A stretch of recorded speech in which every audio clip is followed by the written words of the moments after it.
നമ്മൾ 90കളിൽ ജനിച്ചവർക്ക് നൊസ്റ്റാൾജിയയ്ക്ക് ഒരു പഞ്ഞവും ഇല്ല അല്ലേ?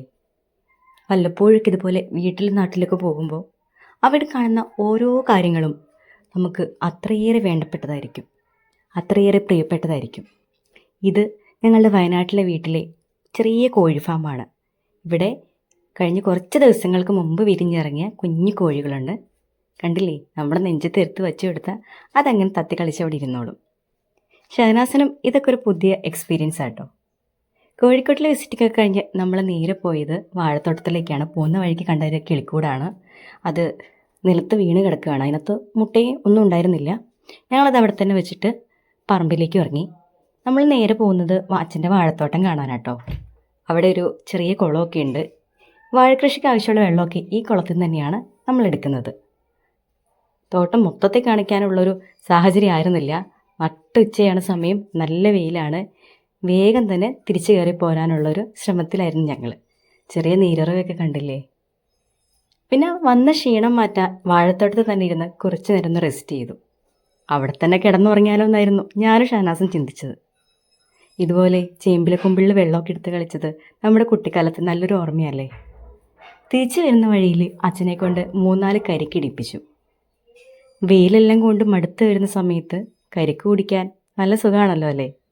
മാത്രമല്ല, പണ്ടൊക്കെ കരിക്ക് കിട്ടുമ്പോൾ വലിയ പുതുമയൊന്നും ഉണ്ടായിരുന്നില്ല. ആ കരിക്ക് കിട്ടി എടുത്തു കുടിക്കുന്നു.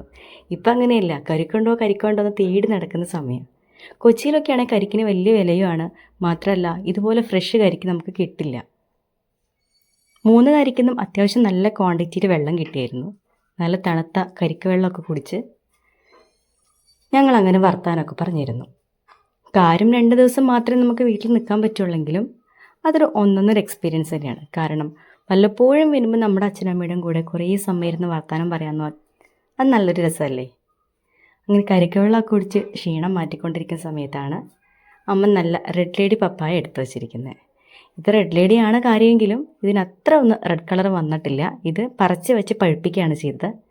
മരത്തിൻ്റെ മുകളിലിരുന്ന ഇവന്മാരതെടുത്ത് തിന്നും. ആരാന്ന് കണ്ടില്ലേ ഈ ചാടി ചാടി പോകുന്നത്? സൂക്ഷിച്ച് നോക്കി കാണാം, നമ്മുടെ വാനരപ്പടയാണ്. ഇവിടെ ഇതൊന്നൊരു പുത്തിരിയല്ല കേട്ടോ. ഈ മരം എന്താണെന്ന് മനസ്സിലായോ? ഇതാണ് അവക്കാഡോ. അവക്കാഡോയുടെ പൂവാണിത്.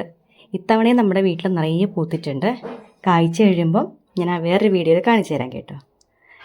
പവി അവൻ്റെ വണ്ടിയൊക്കെ ആയിട്ട് രാവിലെ ഇറങ്ങിയിട്ടുണ്ട്. അപ്പോൾ ഇതാണ് നമ്മുടെ വീടിൻ്റെ പരിസരം.